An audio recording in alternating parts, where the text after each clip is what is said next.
यहाँ तो तमाम तरह के लोग आते हैं ना आपके पास, भगवान के सामने भी समस्याएं रखते हैं, आपके सामने भी अपनी बातें बताते हैं। क्या लग रहा है, कितना विकास?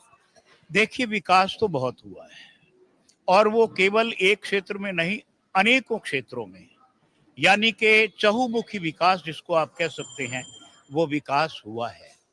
अब सवाल ये है कि मैं पढ़ाता था कि पेरिस में ऐसी सड़कें हैं जो बहुत कमाल की हैं, जिनका कोई मुकाबला दुनिया में नहीं।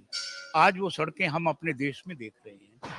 चारों ओर मतलब यातायात के साधन, हमारे ये सड़कों का निर्माण, हर तरह का, चाहे वो रेलवे है, चाहे वो परिवहन के और साधन हैं, सब में विकास हुआ है।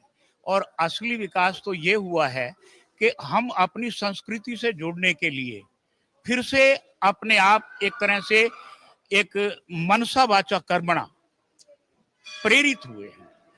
तो विकास तो है, और उस विकास का अर्थ ये है कि देखिए, जिस व्यक्ति ने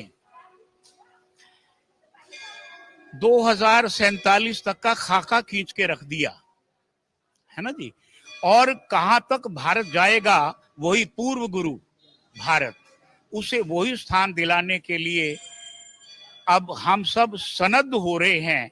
हालांकि जो एक लीक चली आ रही थी उससे हटना थोड़ा मुश्किल था, लेकिन फिर भी आज बहुत से लोग, बहुत सारे लोग, यानी कि बहुतायत में ही मान लो, मैं तो ये कहूंगा, मुझे तो जैसा, क्योंकि मैं हूं, मुझे अपने जैसे ही सारे दिखते हैं, तो इसलिए मैं ये समझता हूं कि भारत का जो भविष्य है वो उज्जवल है।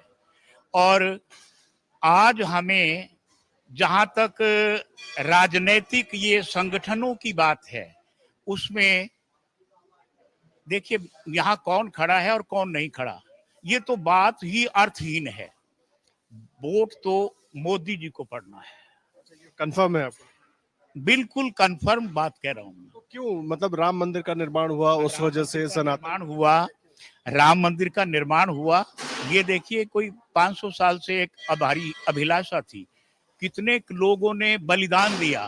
कुछ लोगों ने तो देश के आजाद होने के बाद भी, जिनको हम अब जानते हैं नाम से, उन लोगों ने भी बलिदान दिया, हमारे सामने दिया है। तो एक तो यही अभिलाषा पूरी हुई।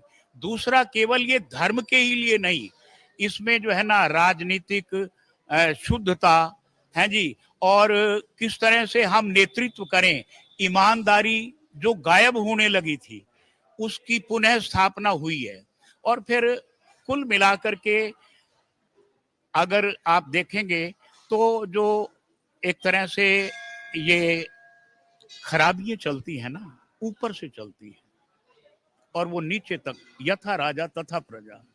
तो ऐसी स्थिति में आज हमारे सामने वो शख्सियत है जिसको दुनिया मानती है, विश्व में लोहा है उसका, मतलब उसके पुरुषार्थ को, उसकी हिम्मत को और अपने मन की बात को कहने की पूरी सामर्थ्य है। ठीक है, वो कईयों के अच्छा नहीं लगता होगा, लेकिन बहुत बड़ी बात है।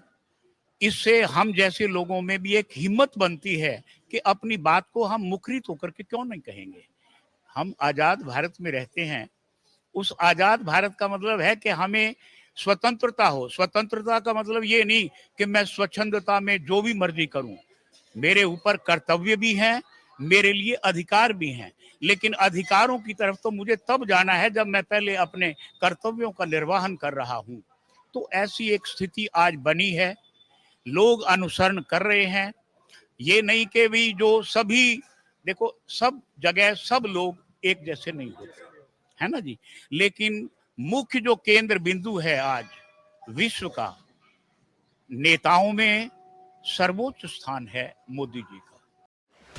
एग्जिट पोल 2024 1 जून शाम 6 बजे से, लोकसभा चुनाव के नतीजे 4 जून सुबह 7 बजे से। देखिए चुनाव नतीजों से जुड़ी हर खबर सबसे पहले, सबसे सटीक, केवल अमर उजाला पर, amarujala.com।